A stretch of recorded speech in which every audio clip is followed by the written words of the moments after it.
Hola, buenas noches, América Latina. Gracias a todos los que se están conectando. Les damos la bienvenida al grupo En Dos Buenas Notas. Les enviamos nuestros más cordiales saludos. Mi nombre es Fernando Lanza y seré su moderador durante esta sesión en línea. Buenas noches, ¿cómo están?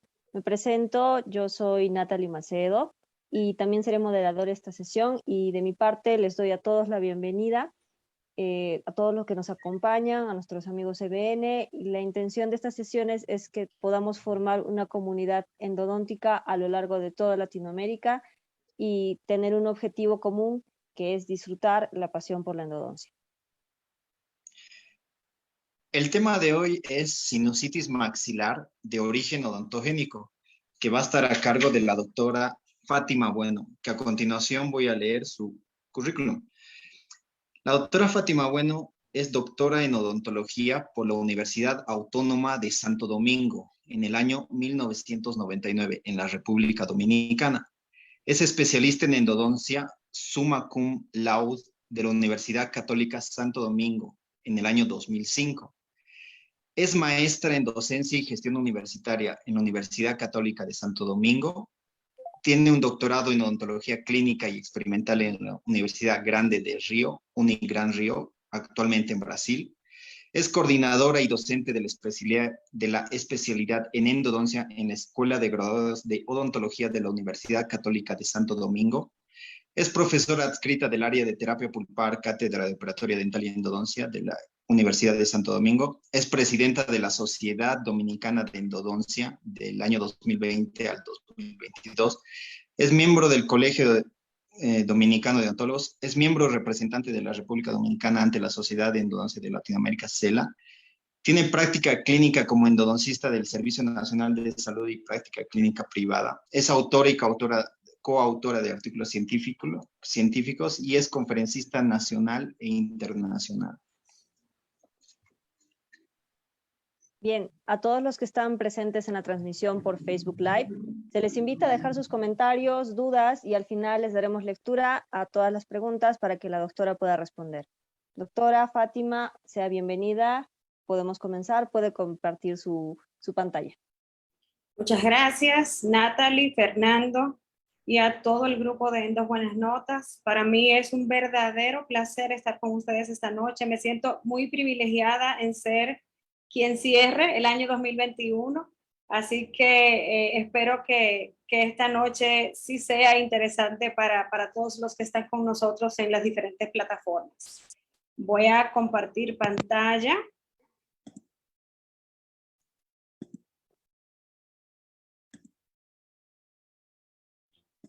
Aquí pueden ver mi pantalla ya. Sí, doctora. Perfecto. Entonces, cuando ustedes lo indiquen, podemos iniciar. Adelante, doctora. ¿Puede usted Muchísimas continuar? gracias. Muchas gracias. Bueno, pues buenas noches a todos, a toda Latinoamérica, a todos los que nos acompañan en esta noche. Como decía hace un momento, para mí es un verdadero placer estar con todos ustedes a través de mis amigos del grupo En Dos Buenas Notas, que es un grupo al que yo admiro, un grupo al que yo le tengo muchísimo cariño porque entiendo que hacen una labor maravillosa fomentando y promoviendo el conocimiento de la endodoncia latinoamericana, en Latinoamérica, en Iberoamérica y bueno, donde quiera que nos vean. Así que para mí es un placer. Yo soy Fátima Bueno, estoy desde República Dominicana y vamos a hablar hoy sobre sinusitis maxilar de origen odontogénico.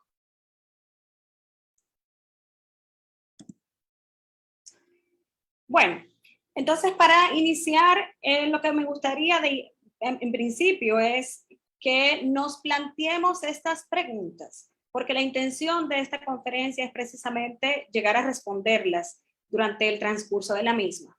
Entonces, es importante que nos cuestionemos realmente, ¿puede una lesión perirradicular, las lesiones endodónticas que nosotros manejamos, causar algún problema a nivel de seno maxilar? ¿Puede provocar sinusitis? También podríamos preguntarnos qué tan común es la sinusitis maxilar de origen odontogénico. Y finalmente, ¿qué podemos hacer nosotros, los endodoncistas? ¿Será que podemos hacer algo para resolver algunos casos de sinusitis maxilar? Entonces, durante el transcurso de esta charla, lo que queremos es precisamente tratar de dar respuesta a estas interrogantes. Y bueno, vamos de una vez a entrar en el contexto. Vamos a recordar informaciones que desde, perdón, se pasó una diapositiva, muy bien. A recordar informaciones que desde que estábamos estudiando la odontología hemos aprendido. Estamos muy familiarizados con estructuras anatómicas que son vecinas a la cavidad oral, y en este caso vamos a referirnos específicamente a los senos paranasales, que sabemos que son cavidades rellenas de aire, revestidas de un epitelio mucociliar y que están en el esqueleto facial. Conocemos 4 pares de senos paranasales, específicamente los senos esfenoidales, senos frontales, senos etmoidales y senos maxilares. Todos con una relación importante de vecindad con nuestra cavidad oral. A ver, discúlpenme, creo que tengo una falla con la pantalla. ¿Ustedes están viendo mi pantalla? ¿Sí? Sí, doctora, se ve perfectamente su Muy pantalla. bien.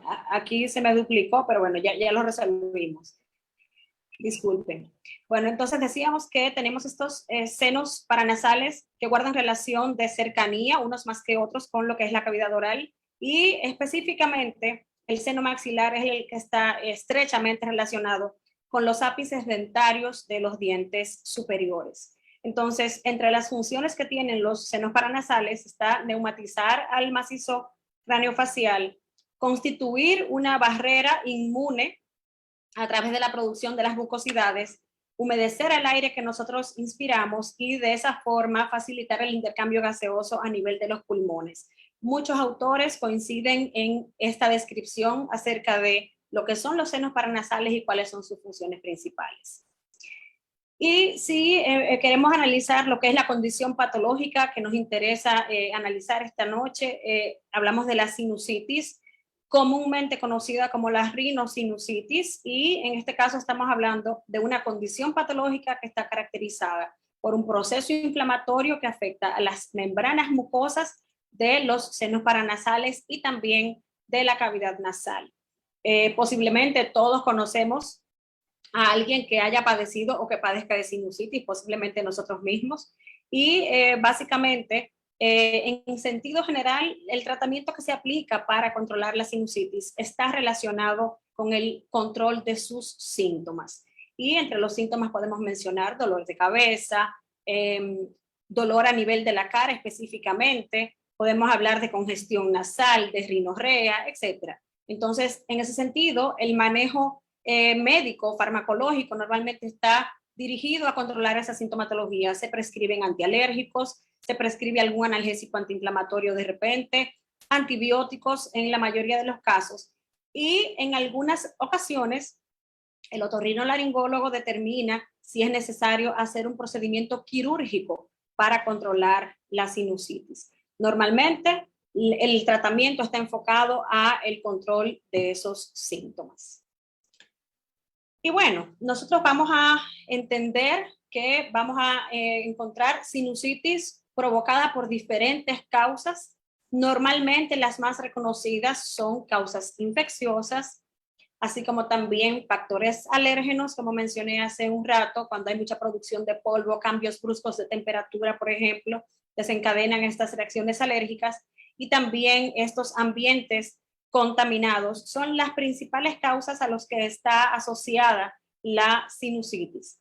Si nosotros nos concentramos de manera específica en hablar de las que son de origen infeccioso, entonces vamos a poner especial atención a lo que a nosotros nos compete como odontólogos y como endodoncistas, porque está claramente establecido que se produce una sinusitis de origen odontogénico por infecciones a nivel de la cavidad oral. Puede desarrollarse un proceso de sinusitis. Como mencioné hace rato, tenemos una íntima relación de cercanía entre los dientes superiores, posteriores superiores, premolares y molares, con lo que es la mucosa antral del seno maxilar. Y en ese sentido, vamos a ver más adelante, y está bien descrito ya en la literatura, cómo podemos tener manifestaciones sinusales a partir de problemas y de infecciones en la cavidad oral. Por ejemplo, aquí hay una publicación en la revista de Radiología Clínica y es del año 2019 por White y colaboradores, y ellos plantean, o su tema de interés era la manifestación en imágenes de la sinusitis de origen odontogénica. Y ellos, ¿sí? Bien. Ellos señalan que la sinusitis es común, más de lo que se pueda pensar. Sin embargo, ellos establecen que el diagnóstico muchas veces no es tan fácil de establecer. Y en ese sentido, ellos señalan que en este caso se estima que el 75% de los casos en los que se observa una ocupación unilateral o una afectación unilateral en los senos maxilares, y que normalmente puede visualizarse como una extensa opacificación, corresponde a un caso de sinusitis de origen odontogénico. ¿Alguien tiene el micrófono? Hola, ¿alguien creo que tiene el micrófono habilitado? Sí, ok. Entonces, los autores señalan eso, que aunque la sinusitis es común, el diagnóstico realmente puede ser muy retrasado normalmente, y es una característica que tenemos que tomar en cuenta para sospechar si se trata de una sinusitis de origen odontogénico, es cuando vemos el patrón de ocupación en el seno maxilar de manera unilateral. Cuando se trata de una sinusitis no odontogénica, normalmente ambos senos maxilares podrán verse afectados.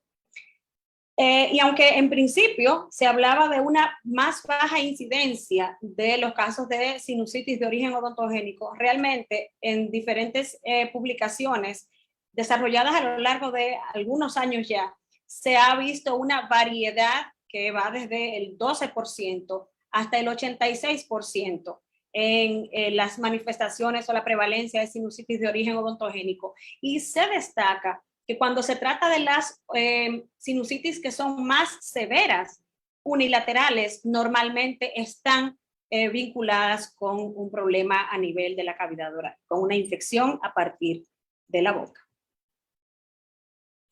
Entonces, esa sinusitis maxilar de origen odontogénico, como también ha sido conocida, ha sido ya más estudiada, más analizada, y se ha visto la predisposición a que se desarrolle esta sinusitis de origen odontogénico por problemas endodónticos, cuando tenemos situaciones de infecciones a nivel de los tejidos perirradiculares, también por infecciones periodontales, por fracturas, tanto fracturas dentales como fracturas del proceso maxilar, también como consecuencia de la colocación de implantes, posiblemente como producto de extracciones, sobre todo en aquellos casos donde se desarrolla accidentalmente una comunicación bucosinusal, y también se ha determinado que condiciones de iatrogenia, casos de iatrogenia, pueden determinar el desarrollo de una sinusitis de origen odontogénico. Y vamos a ver algunos casos como eso.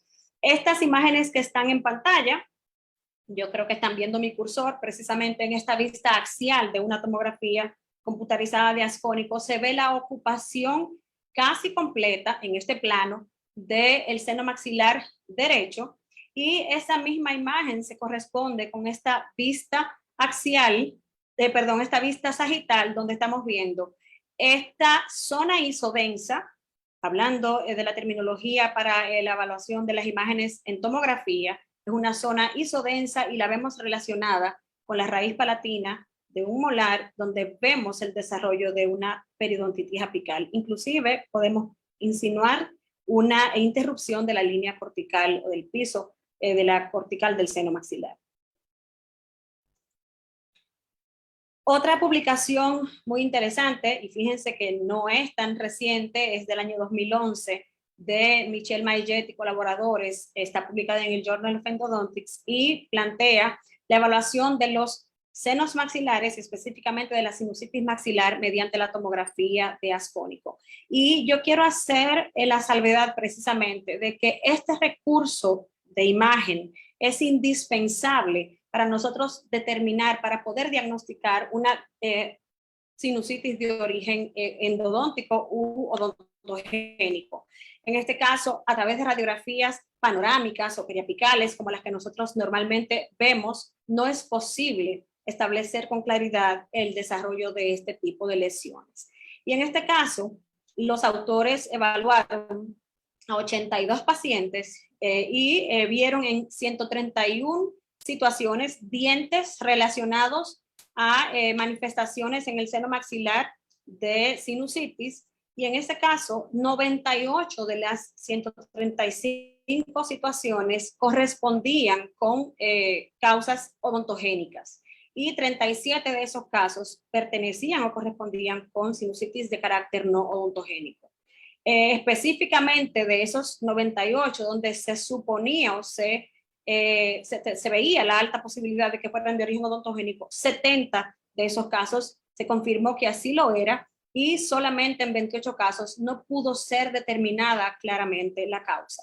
En este mismo estudio, también ellos hacen un planteamiento muy interesante con relación a la relación de los dientes posteros superiores con el seno maxilar, y en este caso con estas manifestaciones sinusales de inflamación. Ellos señalaron en este estudio que el primer molar y el segundo molar, en segundo lugar, fueron los elementos dentarios más relacionados con las sinusitis que ellos pudieron visualizar en este estudio. Y bueno, ya cayendo más específicamente en nuestra materia, en la endodoncia, la Asociación Americana de Endodoncia en el año 2018 publicó este posicionamiento de ellos con relación a lo que es la sinusitis maxilar, ya específicamente de origen endodóntico. Y ellos señalan el término de maxillary sinusitis of endodontic origin, y vamos a ver en la literatura muy nombrada esas siglas MSEO, y es con relación a este término.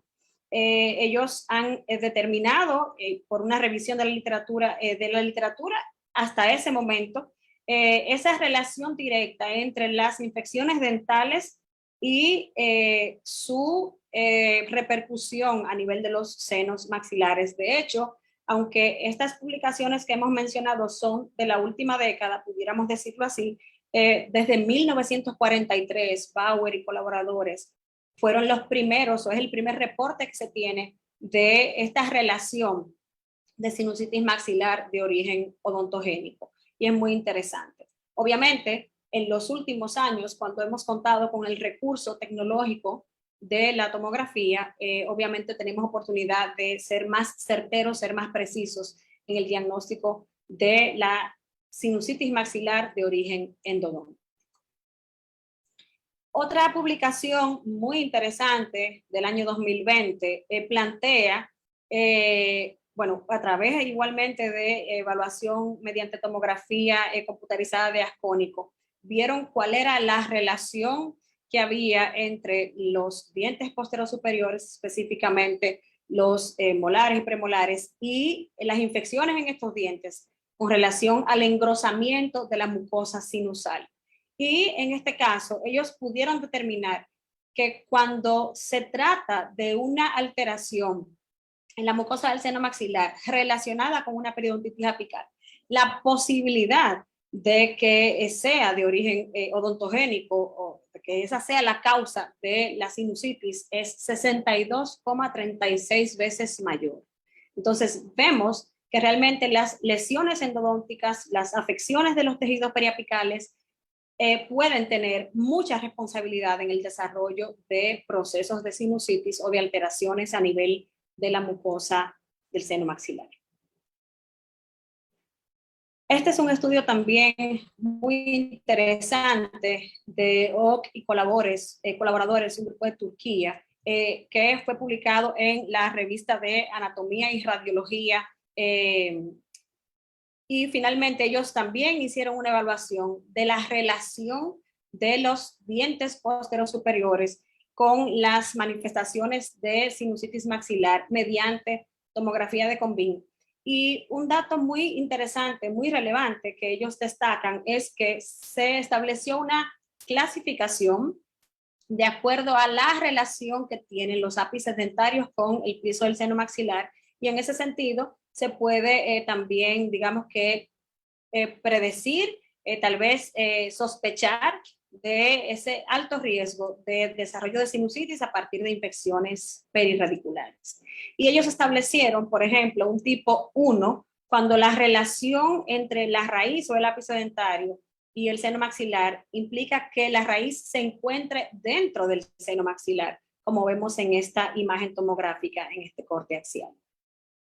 También ellos establecen un tipo 2, donde la situación es que los ápices dentarios están en contacto directo con la membrana sinusal, como en este caso. Y el tipo 3, donde ellos establecen que hay una distancia mayor y que los ápices se encuentran por debajo del seno maxilar, como por ejemplo es este caso. No hay un contacto directo con el piso del seno maxilar o con la mucosa sinusal. Sin embargo, es importante que nosotros entendamos que infecciones endodónticas, infecciones periapicales a este punto, pueden igual traspasar el hueso, el periósteo y de igual forma afectar al seno maxilar. En este estudio, ellos, por ejemplo, pudieron determinar que los premolares, tanto premolares primeros y segundos premolares superiores, en la mayoría de los casos presentaban una relación o una clasificación de tipo 3, donde los ápices dentarios estaban por debajo del seno maxilar en el 92.4% de los casos para los primeros premolares y 71.6% de los casos para los segundos premolares. En el caso de los primeros molares, ellos también destacaron una presencia o una distancia, digamos así, de tipo 3 en el 38-39% de los casos. Sin embargo, destacando que específicamente la raíz palatina normalmente, o bueno, en un 34.2% de los casos, es una de las que más probabilidades tiene de encontrarse dentro del seno maxilar. La raíz palatina de los molares superiores, específicamente de tal igual primero y segundo molar, en relación con el seno maxilar, en íntima relación con el seno maxilar. Un aspecto muy importante que yo quiero destacar es que ya en las revisiones de la literatura que se han realizado para estudiar a la sinusitis de origen odontogénico, se ha analizado cuál es la característica de la microbiota, cuáles son los microorganismos que están relacionados con esa infección a nivel del seno maxilar. Y resulta que se trata de una microbiota polimicrobiana y donde hay predominio de anaerobios estrictos, cosa que es una característica similar a lo que son las infecciones de carácter endodóntico. Y en ese mismo sentido, ellos destacan que las especies comúnmente aisladas en los casos de sinusitis son especies de Peptostreptococcus, Prevotella y Fusobacterium. Y aquí podemos ver unas gráficas de publicaciones hechas por el profesor José Siqueira y la profesora Isabela Rosas en diferentes momentos, analizando cómo es la microbiota de las periodontitis apicales, de los casos de persistencia bacteriana y también de los casos de absceso apical agudo. Y precisamente esas bacterias que ya han sido nombradas como responsables, que han sido encontradas comúnmente en los casos de sinusitis, son bacterias también perfectamente comunes en las infecciones endodónticas. Y es importante que lo tomemos en consideración. Y bueno, cuando nosotros hablamos de qué tipo de alteración, qué tipo de patología puede presentarse en el seno maxilar, en sentido general nosotros hablamos de una sinusitis o una inflamación del seno maxilar, de la mucosa del seno maxilar, pero realmente han sido descritas 3 situaciones y que es importante que nosotros las reconozcamos. Diferentes alteraciones, diferentes manifestaciones a nivel del seno maxilar, y una de ellas es la osteoperiostitis periapical. Está también la mucositis periapical y la obstrucción sinusal, ya sea parcial o total. Y esas son las condiciones con las que nos podemos encontrar. Se trata de condiciones patológicas del seno que son de origen endodóntico, en este caso, y que vamos a ver con un poquito de más detalle en un momentito. Aquí está. En el caso de la osteoperiostitis periapical, por ejemplo, se trata de que cuando hay una periodontitis apical, una lesión perirradicular adyacente a la cortical del piso del seno maxilar, esta lesión puede provocar una expansión del periósteo sinusal, provocando que este se desplace hacia el interior del seno, o sea, hacia arriba, y en ese desplazamiento se va produciendo un depósito continuo de nuevo hueso, una fina capa de hueso que se forma en la periferia interna de este periósteo y se forma como un domo a nivel periapical con apariencia de este halo radiopaco que podemos señalar en estas imágenes. Esta es una osteoperiostitis periapical. Asimismo, fíjense cómo se ve el halo radiopaco en este otro caso. Y podemos decir que aquí no solamente hay una osteoperiostitis periapical, sino que también hay una mucositis y prácticamente también podemos decir que se trata de una obstrucción parcial del seno maxilar, o sea que puede darse una combinación de esas entidades patológicas que han sido descritas.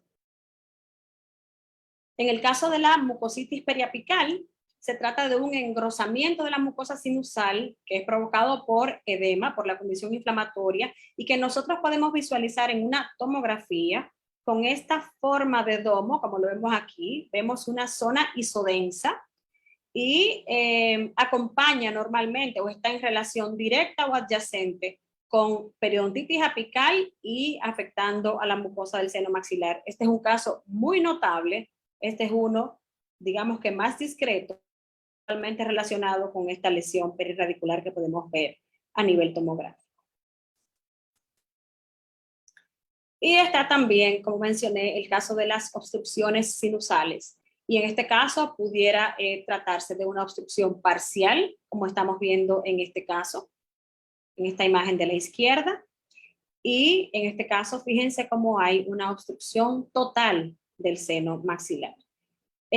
Características que siempre tenemos que tomar en consideración: el aspecto de unilateralidad. Fíjense cómo precisamente en este caso vemos un seno totalmente ocupado por el edema y en este caso el seno opuesto perfectamente aireado, limpio, como lo vemos en este caso en una zona isodensa, perdón, hipodensa.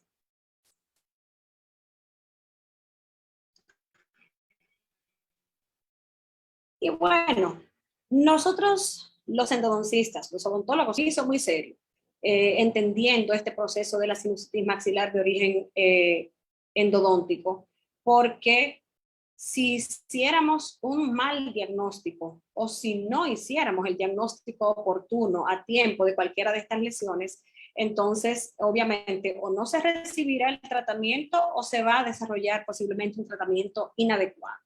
Y hay algunas características específicas que tenemos que tomar en consideración para establecer el diagnóstico diferencial de cuándo se trata de una sinusitis de origen odontogénico y cuándo no. Y en este caso, por ejemplo, yo les muestro estas dos imágenes donde vemos, son imágenes tomográficas y vemos la forma de domo, esa zona isodensa relacionada con el ápice dentario afectando a la mucosa del piso del seno maxilar. Y lo que quiero resaltar es que aunque ustedes aquí tal vez pueden ver una diferencia clara en que aquí vemos el desarrollo de una periodontitis apical y posiblemente una interrupción de la cortical del seno, en este caso no lo vemos, realmente son imágenes muy parecidas. Y lo que en este caso establecería el diagnóstico diferencial es precisamente que desarrollemos nuestra evaluación endodóntica, que hagamos el diagnóstico pulpar, que realicemos las pruebas de sensibilidad que nos indiquen si se trata de un diente que es vital o un diente que está necrótico. En caso de que sea un diente vital, pues definitivamente deberíamos descartar que se trate de un proceso sinusal de origen endodóntico.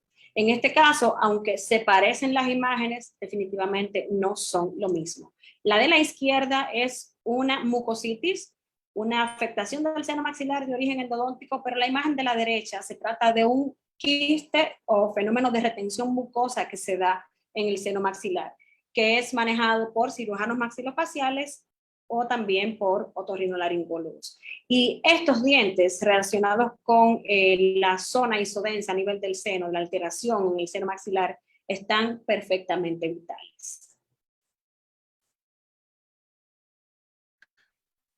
Aquí también vemos en un corte axial tomográfico una imagen de ocupación parcial de uno de los senos maxilares y de nuevo estamos viendo casos de unilateralidad, imágenes muy parecidas, sin embargo no se tratan de la misma situación. El de la izquierda es de origen odontogénico o endodóntico y el de la derecha no lo es. Es el mismo quiste de retención. Son vistas axiales de las dos coronales que vimos hace un momento.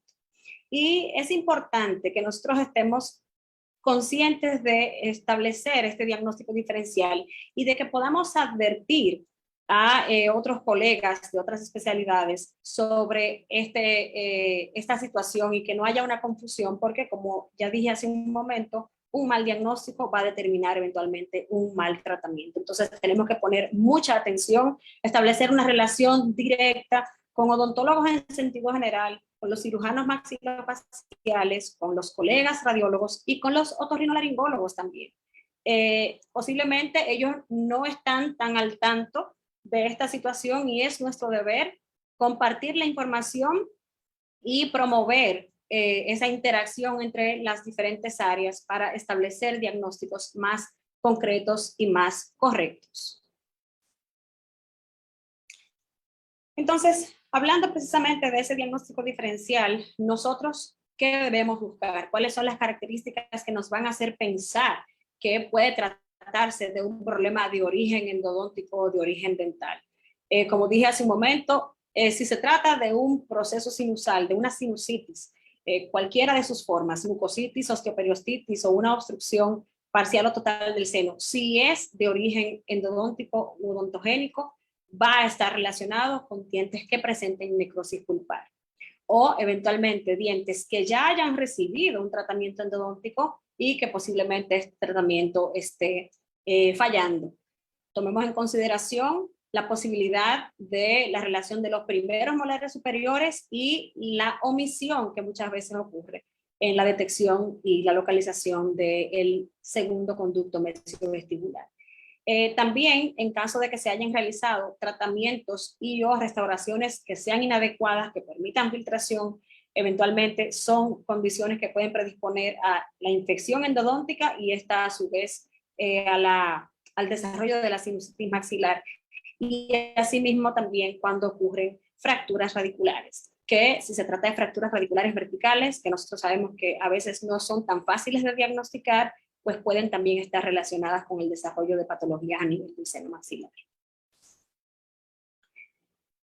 Aspectos también que debemos nosotros tomar en consideración, la vecindad con estructuras anatómicas importantes, porque, por ejemplo, en este caso, la arteria alveolar superior posterior, que se encarga de la irrigación de todos esos elementos posteros superiores, específicamente en la rama posterior hasta el primer molar, también es encargada esta arteria de irrigar a la mucosa lateral del seno, a la pared lateral del seno. Entonces, desde ese punto de vista, tenemos que tomar en consideración que una afectación a nivel periapical tiene íntima relación con este elemento anatómico de importancia y nosotros tenemos que tomar eso en consideración y tratar siempre de controlar, de eliminar los procesos infecciosos endodónticos. Y bueno, si pensamos en una mayor distancia, en otras estructuras anatómicas vecinas, aquí podemos ver la relación importante del espacio del seno maxilar con las vías respiratorias, con el espacio infraorbitario, con el agujero infraorbitario, que lo podemos ver por aquí, y hay una comunicación franca a través del complejo osteomeatal con estructuras superiores, con el área de la lámina cribosa, etcétera, senos etmoidales, en fin. Y lamentablemente, una sinusitis maxilar que no haya sido diagnosticada a tiempo y asimismo no haya sido controlada, si llega a provocarse una ocupación total del seno maxilar, una obstrucción total del seno maxilar, puede perfectamente degenerar en problemas mucho mayores y más serios que inclusive pudieran poner en riesgo la vida del paciente.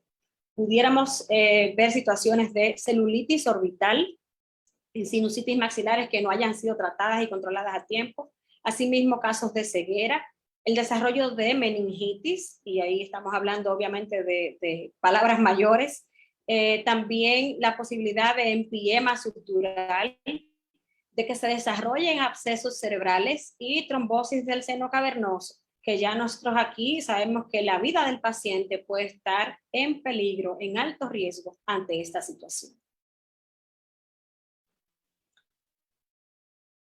Y bueno, para mí es de mucha satisfacción presentar este artículo que se trata de los efectos de las infecciones endodónticas en los senos maxilares, donde se presenta una serie de casos que fueron tratados y donde hubo un resultado exitoso en el manejo de casos de sinusitis. Aquí participamos colegas muy queridos, amigos, de la mano y orientados por el profesor José Siqueira. La mayoría de los que estuvimos involucrados en este reporte de casos, en este artículo, formamos parte del EndoChat, que es un grupo sobre la literatura, discutimos, analizamos, en fin. Y en este caso, bueno, tuvimos esa bendición de participar en esta publicación que es de julio de este año 2021. Y aquí estamos los involucrados. Amigos muy queridos de diferentes países, y básicamente la serie de casos contó con la presentación de 14 pacientes, que eran 5 hombres y 9 mujeres de 51 años, pero la edad era variable entre 21 años y 77 años, y esos 14 casos fueron manejados en 13 países.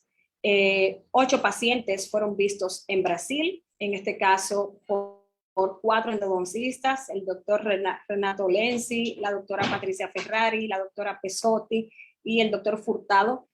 También en Argentina se manejaron 5 pacientes por 2 endodoncistas, amigos muy queridos, el doctor Jorge Alberdi y la doctora Gabriela Martín.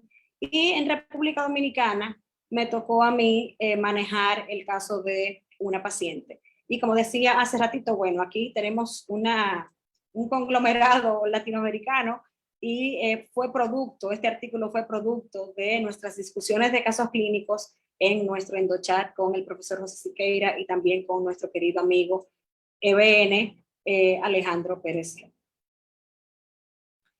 Y bueno, algunos aspectos importantes que podemos sacar a relucir de este artículo, de este reporte, de estos 14 casos.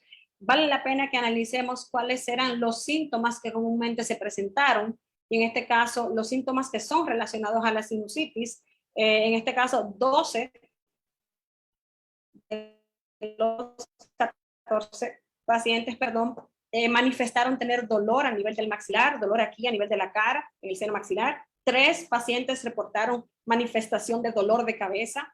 2 de ellos manifestaron características ya más específicas sinusales, como la descarga nasal, y un paciente reportó congestión nasal. Y en este caso también es importante que valoremos la condición periodontal, cuáles fueron los diagnósticos periapicales específicamente de estos casos. Y de los 14 casos, 6 pacientes presentaron a nivel periapical periodontitis apical sintomática, 4 presentaron situaciones de absceso apical agudo, y 3 pacientes presentaron situación de absceso apical crónico. Hubo un solo caso de los 14 que no presentó una condición patológica a nivel del periápice, y es este caso número 9, que se trató de una jovencita de 21 años donde hubo una lesión traumática.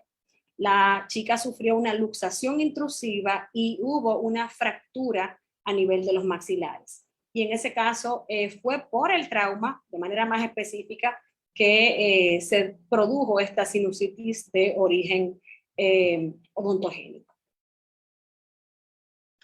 Y bueno, después que se realizaron los tratamientos endodónticos, que fueron variables porque se hicieron tratamientos de primera intención, retratamientos endodónticos, también en algunos casos, en un caso específicamente se desarrolló una amputación radicular, se realizaron extracciones, y en esta situación, en estos casos, después de haber realizado los tratamientos, 11 de estos casos presentaron reparación completa a nivel del seno maxilar. y 3 casos estaban en proceso de reparación todavía, pero ya se observaba una reducción importante de la patología sinusal que se había manifestado. Y un caso se mantuvo enfermo, y es importante también resaltar esta parte, porque cuando se vio que al realizar el tratamiento endodóntico no hubo una resolución de la sinusitis, se valoró el caso y se determinó que había una alteración sinusal bilateral, y en este caso que se trataba de una situación de origen no odontogénica. Entonces, fíjense cómo es una manera muy llana, muy clara de destacar la importancia de la eliminación del proceso infeccioso de las lesiones perirradiculares para promover la reparación a nivel del seno maxilar. Y bueno, este caso que voy a mostrarles ahora es precisamente el caso que aparece en el artículo. Es el caso que yo realicé aquí en República Dominicana. Se trataba de una paciente de 45 años de edad, ASA 1, ninguna condición sistémica para considerar, y la paciente viene referida a consulta con una situación de un tratamiento realizado hacía más de 20 años en el segundo premolar superior izquierdo, en el diente número 25. Y vecino a este diente, en el primer molar superior izquierdo, había recibido tratamiento endodóntico hacía 6 meses. La paciente acudió al odontólogo en estos últimos 6 meses precisamente porque presentó dolor moderado persistente, y después que se hizo el tratamiento, igualmente la molestia persistió. En este caso, la paciente clínicamente mostraba una ligera inflamación de la mucosa vestibular, y el diente número 25 específicamente presentaba movilidad grado 2. Y los 2 dientes respondieron positivo a la prueba de percusión. En una radiografía periapical, esta era la situación con la que nos encontrábamos, un tratamiento previamente realizado, hacía más de 20 años, el diente número 25 portador de una corona protésica de metal cerámica, y en el diente número 26, como mencioné, había sido también tratado más recientemente, hacía 6 meses, pero aquí básicamente no se visualiza el material de obturación. La paciente estaba consciente de que sí habían hecho tratamiento, es lo que ella entendía, y finalmente aquí lo que se evidencia más claramente es esta zona radiolúcida a nivel perirradicular del diente número 25, y aquí también a nivel de la raíz mesiovestibular del primer molar superior. Los dos se trataba de dientes previamente tratados y periodontitis apical sintomática. Y cuando vimos la tomografía, y bueno, ¿por qué mandé a hacer la tomografía en primer momento? Porque, como mencioné, había movilidad grado 2 en el diente número 25, que había sido tratado hace más de 20 años, que era portador de un pernicorona, que no eran satisfactorios, y mi primera sospecha fue de la posibilidad de una fractura radicular vertical. Y precisamente para ver si de repente a nivel tomográfico se podía evidenciar la presencia o no de esta fractura, entonces mandamos a hacer la tomografía y nos encontramos con esta situación.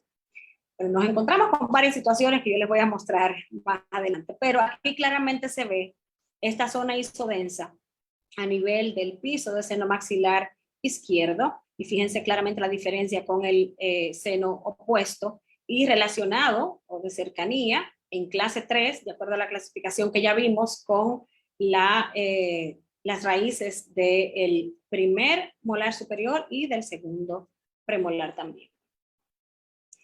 Y aquí está, en una vista coronal, en un corte coronal en la tomografía, aquí es donde estamos viendo la zona isodensa que representa la mucositis, que era lo que tenía esta paciente en cuanto al diagnóstico sinusal. Aquí vemos la zona periapical, la periodontitis apical del diente número 25, y aquí estamos viendo el compromiso a nivel periapical también de la raíz palatina del primer molar superior izquierdo. Aquí en otra vista, bueno, perdón, esta es la disto vestibular y hacia palatino, y aquí está la raíz palatina también, relacionada con la zona isodensa. En cortes axiales, a nivel del seno maxilar, aquí también se puede observar esta ocupación parcial en el seno maxilar, pero fíjense, y aquí estaba la razón por la cual mi paciente tenía movilidad de grado 2. Fíjense cómo ya la patología periapical había provocado la perforación o la comunicación de la cortical ósea vestibular relacionada con el segundo premolar y cercano a la raíz mesiovestibular del molar superior. En otras vistas, en este caso sagitales, fíjense como también aquí se ve la periodontitis apical, la destrucción de la tabla vestibular y la mucositis en esta zona isodensa. Y aquí fíjense en el espacio interdentario entre el segundo premolar y el primer molar, como vemos también la destrucción a nivel óseo y la comunicación a través de la mucosa vestibular y porque se había afectado la cortical vestibular. Y bueno, ya había mencionado que el diagnóstico sinusal es el de una mucositis. Y en este caso iniciamos el procedimiento endodóntico, primero de retratamiento del diente número 25, en este caso utilizando ultrasonido hicimos la remoción de la corona protésica y la remoción del perno, era un perno colado, metálico que tenía en este caso, y empezamos a hacer la desobturación del único conducto que había sido tratado en ese momento con una lima Gestron.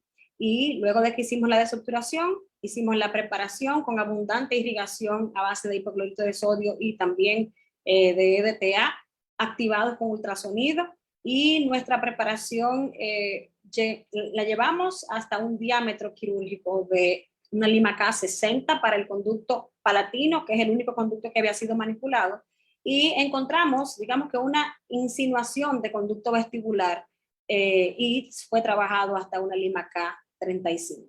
Después de haber hecho la preparación bioquímico-mecánica, entonces colocamos medicación intraconductos, colocamos hidróxido de calcio asociado a paramonoclorofenol el canforado para que también tuviera ese efecto biológico antimicrobiano, y utilizamos sulfato de bario como medio de contraste y glicerina también como vehículo para un mejor manejo clínico de la pasta. Dejamos a ese diente medicado y en otra cita, entonces iniciamos el retratamiento del diente número 26. Y en este caso hicimos una desobturación, encontramos muy poquito material de obturación, pero fue removido utilizando la lima de retratamiento de M2, y luego también con el sistema M2 hicimos la preparación biomecánica. El conducto palatino fue instrumentado hasta una lima 40 con conicidad 0,4 y los conductos vestibulares hasta 35,04, con el mismo protocolo de irrigación y también con la colocación de la medicación intraconductos.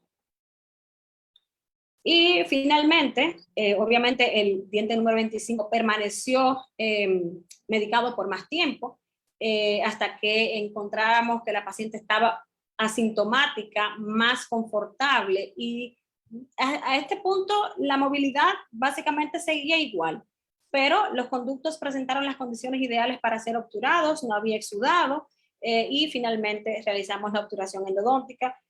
Antes hicimos una activación también utilizando la XP Endofinisher y como lavado final clorexidina al 2%. Hicimos una técnica híbrida de Tagger para la obturación utilizando cemento Topsil. Y fíjense que cuando hicimos la obturación, bueno, ya aquí también estamos viendo la colocación de un poste de fibra, y aquí estamos viendo cómo el material obturador ocupó lo que aparentemente sería un conducto lateral. Que ya nosotros sabemos que esto no garantiza que ha sido desinfectado este conducto lateral, sin embargo, así se observó radiográficamente después de la obturación. Y aquí tenemos un control a 6 meses de este caso. Hicimos un control, la paciente estaba ya asintomática prácticamente desde antes de que hiciéramos la obturación, y vemos una reducción, para mi gusto, a nivel radiográfico todavía no tan significativa, de la zona periapical, que sobre todo acompañaba al segundo premolar superior. Y luego pudimos hacer un control también a los 12 meses. Estos son controles radiográficos, pero ya mismo les voy a mostrar también los controles tomográficos de este caso. Cuando hicimos la primera tomografía de control realizada a los 6 meses, pedimos a los radiólogos que nos hicieran una comparación con la preoperatoria y básicamente a los 6 meses aquí hay algunos hallazgos que valen la pena resaltar. Por ejemplo, ellos señalaron que con relación al diente número 25, en la tomografía inicial se apreciaba una pérdida total de la tabla ósea vestibular y una altura de la lesión periapical de 8 milímetros en el corte coronal. A los 6 meses ya se apreciaba una continuidad parcial de la tabla ósea vestibular y altura de la lesión reducida a 6.6 milímetros. No mucho, pero iba reparando poquito a poco. En relación al diente número 26, al primer molar superior izquierdo, en la tomografía inicial se habían determinado la presencia de lesiones osteolíticas en la raíz mesiovestibular, palatina y distovestibular. Y en este caso, la medida de la lesión en la raíz mesiovestibular era de 1.61 milímetros. Y luego, a los 6 meses, había una reducción considerable, había una lesión en proceso de curación y ya tenía un diámetro o altura de 0.60 milímetros. En la raíz distovestibular se había apreciado ya una reparación completa prácticamente con la formación de trabeculado y asimismo en la raíz palatina, donde originalmente había lesiones de 1.81 y 2 milímetros respectivamente. Y así es como se veía entonces la evolución del caso a los 6 meses. Aquí estamos viendo una discreta reducción de la zona periapical, pero vemos claramente un significativo cambio a nivel de la mucosa del seno maxilar. Fíjense cómo inclusive estructuras óseas pueden ser perfectamente bien delimitadas ya con el seno maxilar, digamos que despejado, libre de esa mucositis a los 6 meses. En un corte más próximo, igualmente coronal, para apreciar la reducción de la patología periapical. Aquí se observa claramente la situación de la raíz palatina del molar superior, donde ya vemos en la reparación completa, la formación de trabeculado y la reposición del espacio del ligamento periodontal, y asimismo en ese nivel de corte, como vemos ya también el cambio a nivel de seno maxilar. Y como mencioné, hicimos controles también a los 12 meses. Y a los 12 meses, esta era la situación. Todo seguía bien a nivel del seno maxilar. Yo esperaba una mayor reparación a nivel de la lesión periapical. Aquí vemos cambios en la vista axial que mostré en un inicio, donde aquí se ve la ocupación del seno maxilar por el proceso inflamatorio a los 6 meses en este control. Y aquí a los 12 meses. Todo sigue bien a nivel sinusal. Y aquí está un corte sagital en la radiografía preoperatoria donde se veía la mucositis y, la interrupción de la cortical vestibular en este caso. Y aquí vemos una reparación, digamos, muy discreta. Pero en esta, aquí sí se observa a los 12 meses un poquito más notable el proceso de reparación a nivel de la cortical vestibular. Asimismo, la imagen que originalmente les mostré del espacio interdentario, donde se observaba la amplia zona radiolúcida a nivel óseo, aquí está el control a los 6 meses y aquí la evolución a los 12 meses. Y en este corte axial, que también mostré en principio, donde veíamos la razón de mi movilidad tipo 2 en este premolar, aquí está el control a los 6 meses y aquí a los 12 meses. En proceso de reparación, hasta este punto iba todo bastante bien. Tenemos otro caso. Este caso no está incluido en el artículo. Ya otro caso que vamos a ver de igual forma. Entonces se trata de una paciente de 54 años de edad, también ASA1, y esta paciente viene a la consulta manifestando un intenso dolor.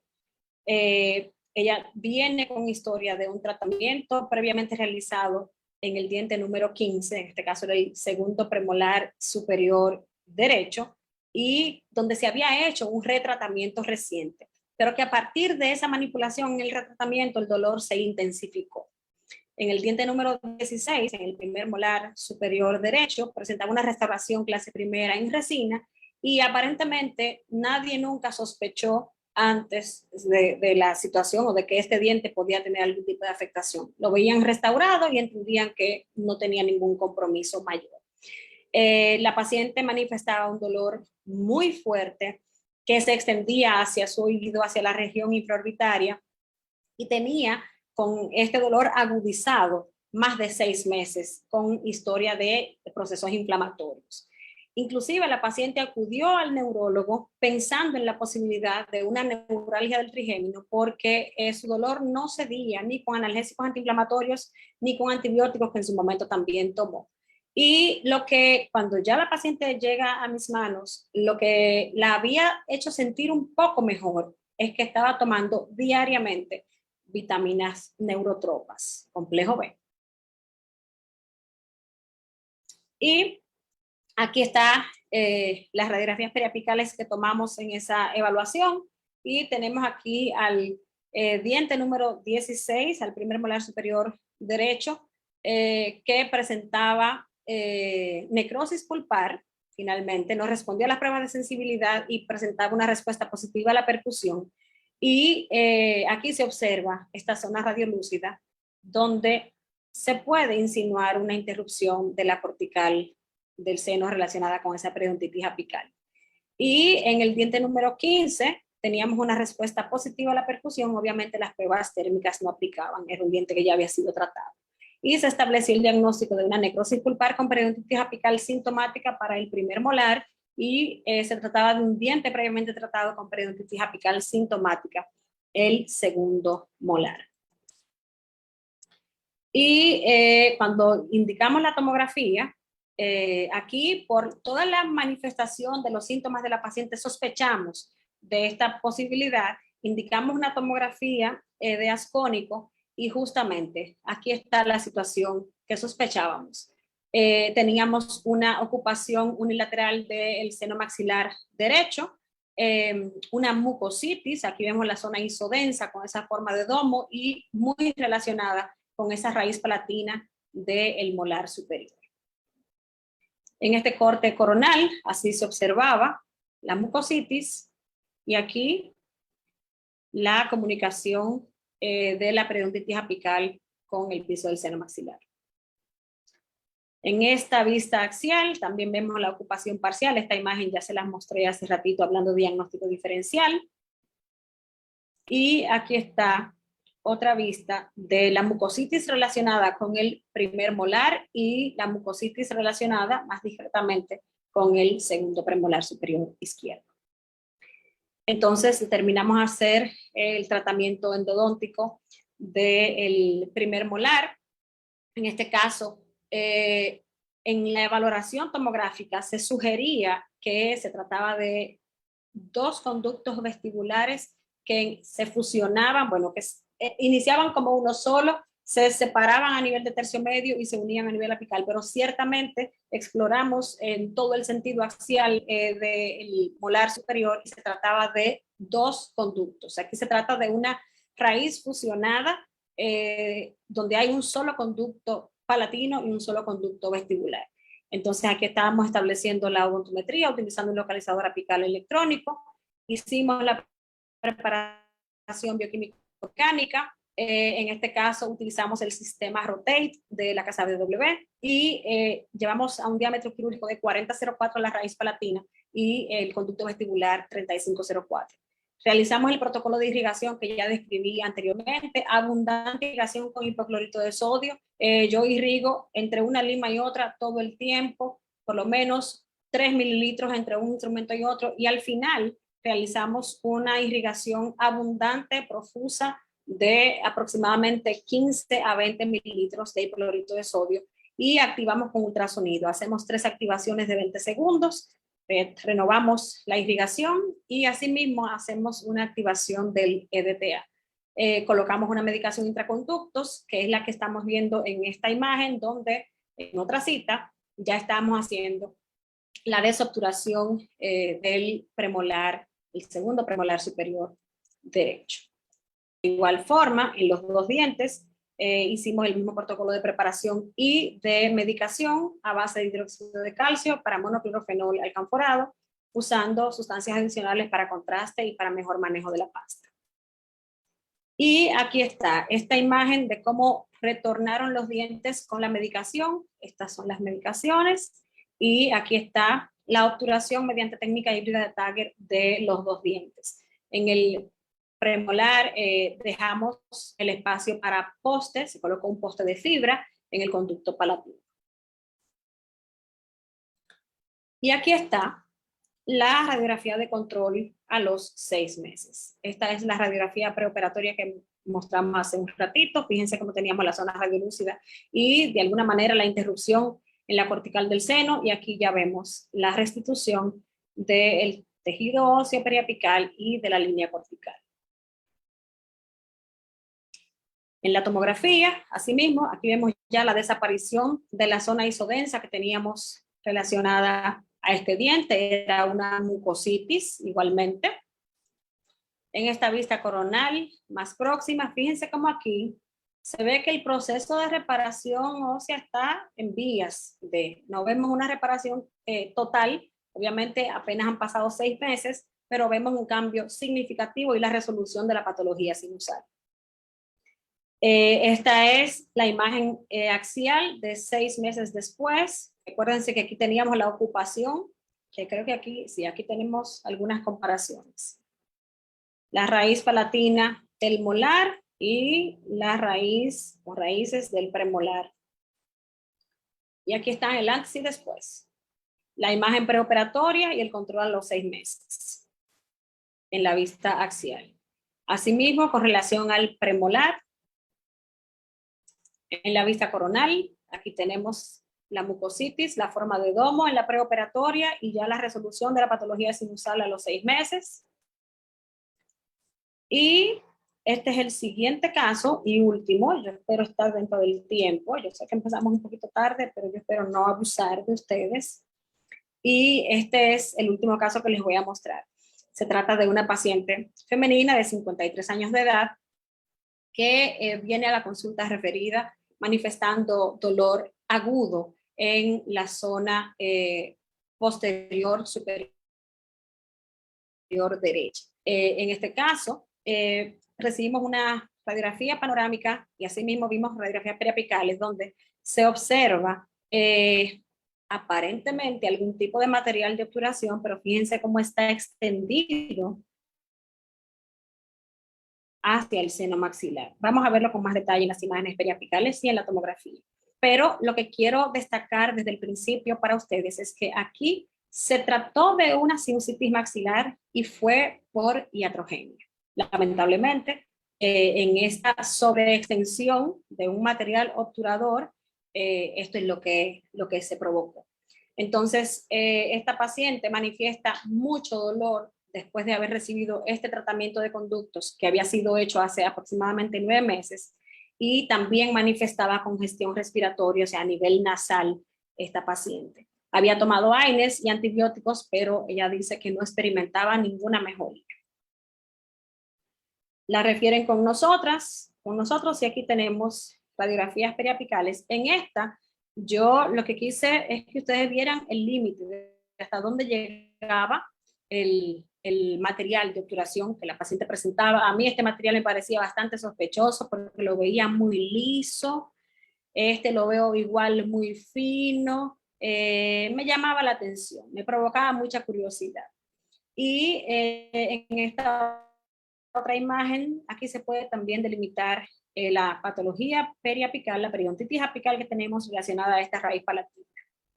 En este caso, se diagnosticó que era un diente previamente tratado con periodontitis apical sintomática, obviamente respuesta positiva, exagerada a la prueba de percusión en este caso.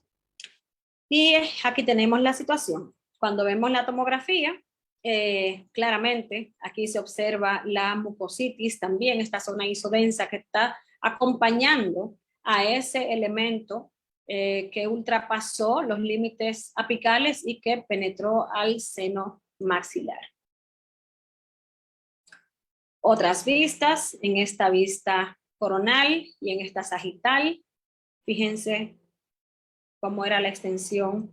Y les comento que en la medición que los radiólogos realizaron, el segmento del material de obturación que había colocado allí tenía una longitud de 5.10 milímetros hacia adentro del seno maxilar, injuriando en el seno maxilar. Y obviamente de ahí la mucositis. Supimos que en efecto esto fue lo que provocó la mucositis, porque la paciente, que ya ustedes pueden ver que tiene historia de colocación de implantes dentales, le habían hecho tomografía previa y yo le dije, si usted tiene una tomografía de cuando planificaron la colocación de sus implantes, por favor tráigamela. Y en efecto, esta era la situación antes. Ella no tenía esa sinusitis maxilar, esta mucositis. Y aquí estamos viendo la zona isodensa relacionada con ese elemento bastante, en este caso, hipodenso, hiperdenso. No hablamos de zonas radiopacas o radiolúcidas en tomografía, hablamos de zonas hipodensas o isodensas o hiperdensas, en este caso hiperdensa. Y fíjense que este era la tomografía que se había realizado previamente antes de la colocación de su tercer implante. Y señores, esto era el material de obturación que la paciente tenía lamentablemente. Fíjense que en el conducto palatino, o sea, eran instrumentos endodónticos. Eran instrumentos endodónticos, de repente uno puede pensar, tal vez se separó un instrumento, se fracturó y no hubo forma de retirarlo, pero cuando vimos que en los 3 conductos ese era el material de obturación, pues bueno, entendemos que, y yo le pregunté a la paciente, inclusive, que si la persona que la trató antes de haber retirado los instrumentos, le pregunté que si había sido tratada por un odontólogo de mucha edad, pensando en la posibilidad de conos de plata, de acuerdo a lo que yo veía radiográficamente. Pero, bueno, pues ya ven qué fue lo que se retiró de esos conductos radiculares. Aparentemente era un instrumento de 21 milímetros, que según aquí, faltaba el mango nada más. Y parece, o sea, no era específicamente una lima, parecía como una sonda barbada, aunque muy gruesa, o un ensanchador, era lo que parecía ese instrumento. Igual los demás, en los conductos vestibulares. Utilizamos el IRS para la remoción de estos instrumentos.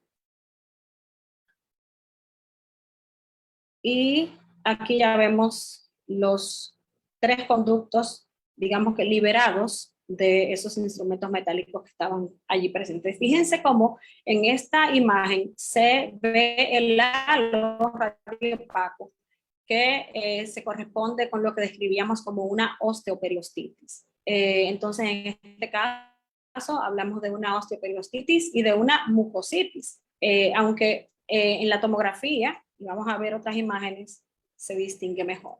Aquí ya habíamos hecho la desobturación de prácticamente todo el material que tenía adherido a las paredes.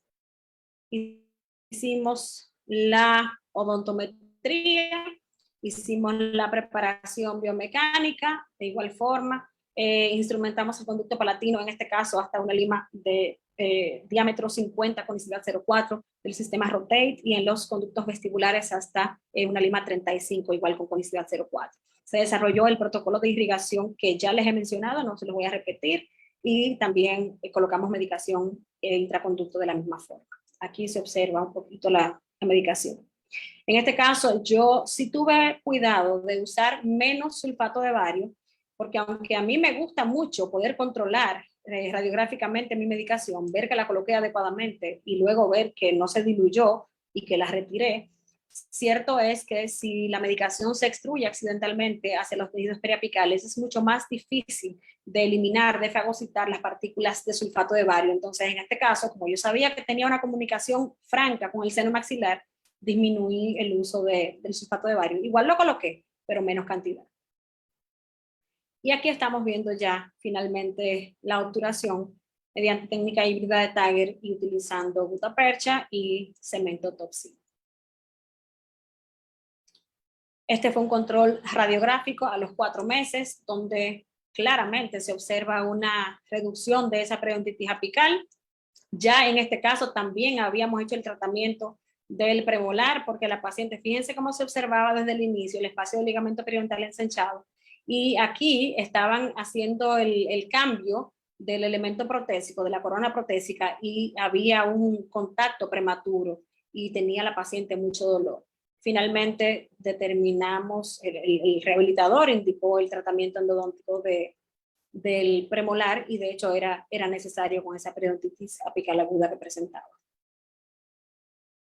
Y este es un control. La tomografía, la paciente se tardó un poquito más en hacerla, y esto es a los 5 meses. Pero igualmente, fíjense cómo ya aquí tenemos otro panorama a nivel del seno maxilar. Reparación a nivel óseo, restitución de la cortical del seno y una disminución muy considerable de la patología sinusal que se mostraba.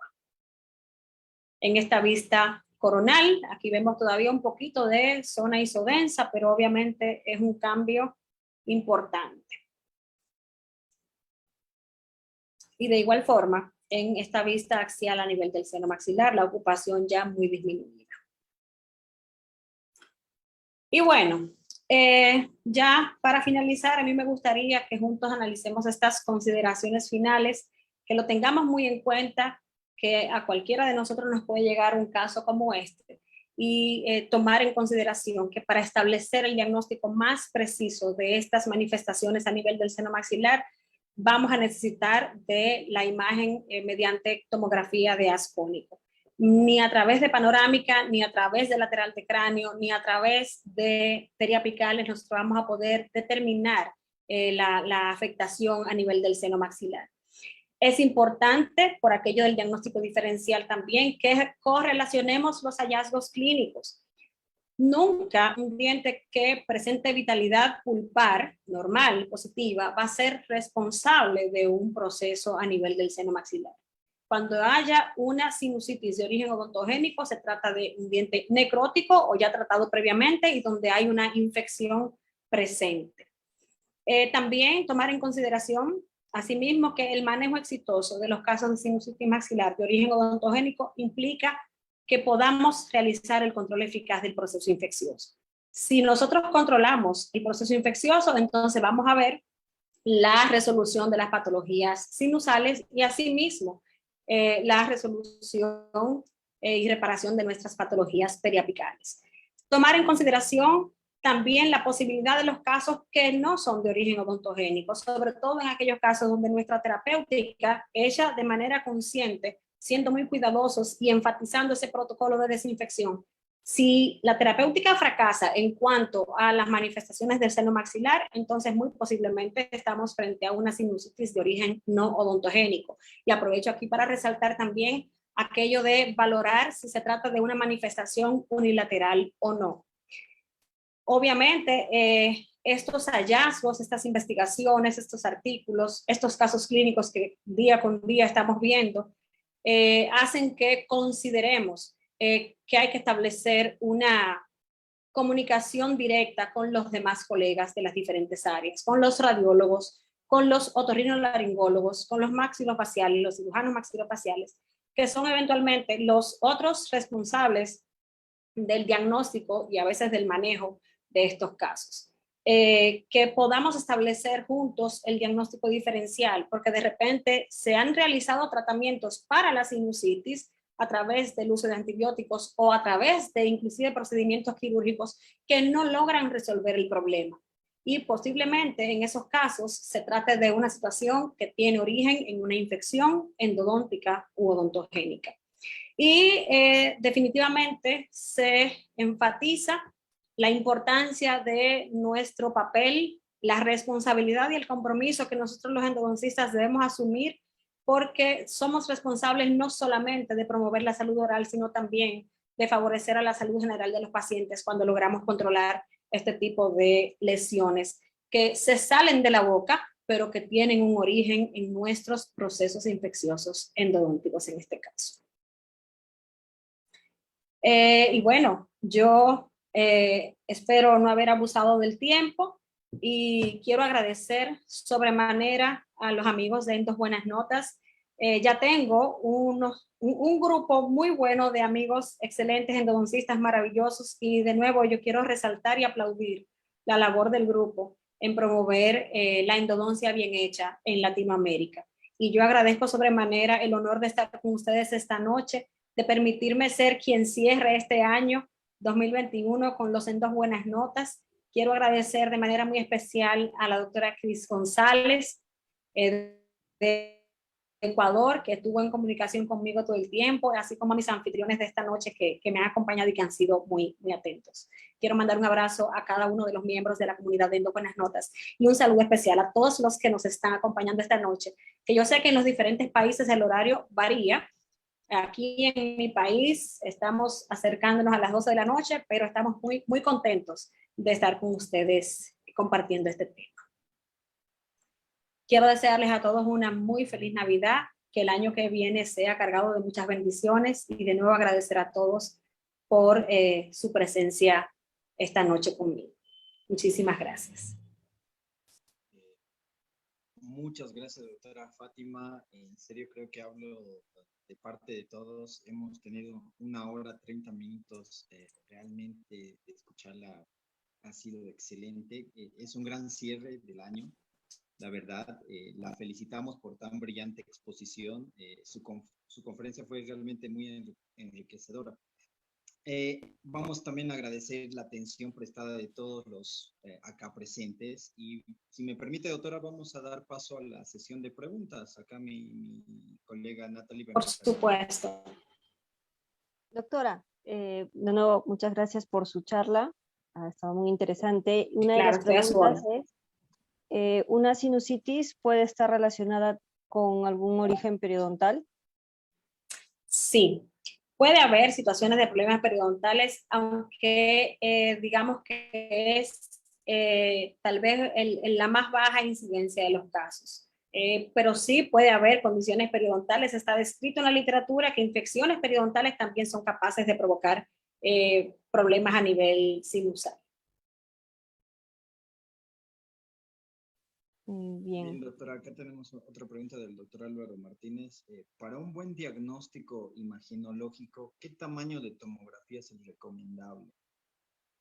Normalmente, yo, por ejemplo, solicito para mis tomografías que sean de voxel 200 o 150, tomando en consideración que mientras más reducido el voxel, se supone que vamos a tener más detalle, pero eventualmente también un poco más de distorsión de las imágenes. Con voxel de 200, o sea, que serían 2 centímetros o 150, conseguimos ver dientes y senos maxilares. Así a veces yo hago la especificación al centro radiológico, les digo que me interesa ver a los dientes y a los senos maxilares, y en ese voxel tenemos esas imágenes que ustedes pudieron ver.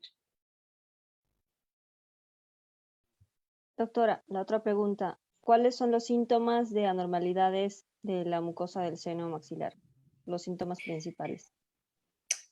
Miren, básicamente no vamos a determinar que haya una sintomatología específica relacionada con el engrosamiento de la mucosa. Si analizamos las imágenes radiológicas, sí podemos decir que la mucosa del seno maxilar tiene un grosor normal de hasta 0.5, a veces 1 milímetro. Cuando hablamos de que hay un engrosamiento y donde observamos la mucosa del seno maxilar más amplia, más gruesa que 1 milímetro, entonces podemos considerar una condición anormal o patológica. Pero la sintomatología que normalmente se manifiesta con la sinusitis maxilar, pues es el dolor de cabeza, la congestión nasal, la congestión o el dolor de la cara, porque los pacientes se manifiestan con dolor en esta zona del seno maxilar. A veces los pacientes que sufren de sinusitis, sea o no de origen odontogénica, dicen que les retumba y sienten dolor en todos los dientes posteriores superiores, inclusive a veces al dar pasos al caminar, porque tienen el edema acumulado en los senos maxilares. Pero básicamente es congestión nasal, a veces rinorrea y dolor de cabeza normalmente. Bien, doctora, muchas gracias. Fer, ¿alguna otra pregunta más? Hay otra pregunta, doctora. El doctor Ronald Fernández nos pregunta, ¿cuál es la diferencia, si nos puede repetir nuevamente, entre osteoperiostititis y mucositis, doctora? En el caso de la osteoperiostititis, la patología periapical, la periodontitis apical, provoca un desplazamiento de la cortical en el piso del seno maxilar. Y hay un desplazamiento, pero en la medida que se va provocando ese desplazamiento, hay una deposición de hueso y por eso a nivel de las imágenes se puede visualizar ese halo radioopaco que es característico de la osteoperiostititis. Cuando se trata de una mucositis, vemos la zona isodensa, que parece un domo o montañas relacionadas igualmente con los ápices dentarios y la manifestación en el seno maxilar, pero no se observa el halo radiopaco que sí se observa en la osteoperiostititis. Bien, doctora. Ahora, bueno, es la última pregunta que Fer ha tenido. Y un eco, creo. Bueno, ya no tenemos más preguntas, doctora. Son todas las que nos han dado a conocer los doctores. Muchas gracias por profundizar en todo este tema y atender a las dudas que ya se le han presentado. Y como usted ya sabe, ya es parte de Endos Buenas Notas.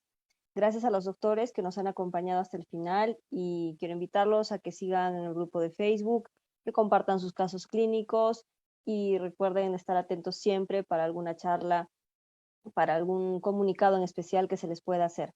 Recuerden que todos somos Endos Buenas Notas. Muchísimas gracias, doctora Fátima.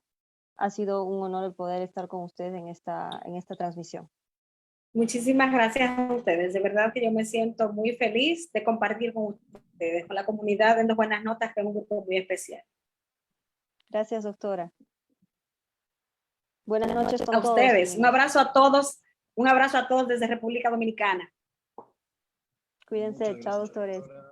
Muchas gracias, Natalie. Bueno, recordarles a todos que inscríbanse. Tenemos 3 motores que estamos regalando cuando lleguemos a 20,000 en la página. Y bueno, de parte de todos los Endos Buenas Notas, queremos desearles una feliz Navidad, un próspero año nuevo, que tengamos muchos casos, que todos tengan éxito, que la pasemos mejor y bueno, junto a este grupo sabemos que lo vamos a hacer, así que les mandamos un fuerte y caluroso abrazo a todos los que forman esta comunidad, que poco a poco se está convirtiendo en la comunidad más grande de endodoncistas de Latinoamérica.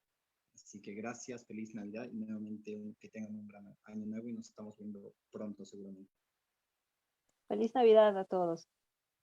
Feliz Navidad, buenas noches. Buenas noches.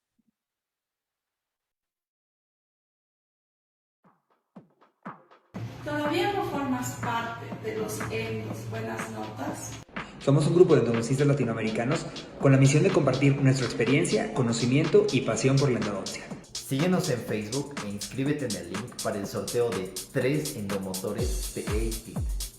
Búscanos por Endos Buenas Notas.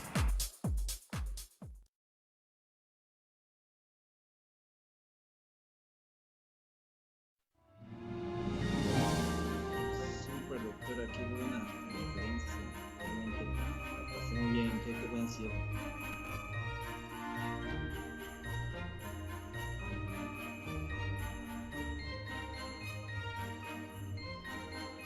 Muchas gracias, doctora, por su conferencia, estaba muy buena. Me alegra de que les haya gustado. Para mí es un gusto. Ojalá que sí, que les haya gustado a todos. Sí, no, estuvo excelente. De parte mía, sí, estábamos ahí picándole a los